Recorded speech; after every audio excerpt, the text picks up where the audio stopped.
मंदिर में विराजमान हुए तो भगवान लगे थोड़ा अब आराम करना चाहिए और समाज हम अपन वाणी का विराम देता है। समाज भगवान की कथा की महिमा ज्यादा जानते हैं, छोटे से लेकर टूटी फूटी बोली भाषा में आप भगवान की कथा वर्णन करने की कोशिश करें। आओ कैसे गलती हुई दुख क्षमा प्राप्तियां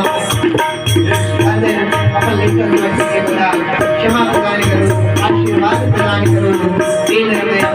वाणी का विराम देकर बोल श्याम रामचंद्र की जय।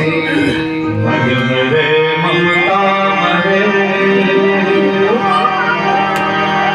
कि मरी मर जाए शरीर आशा कृष्ण नाम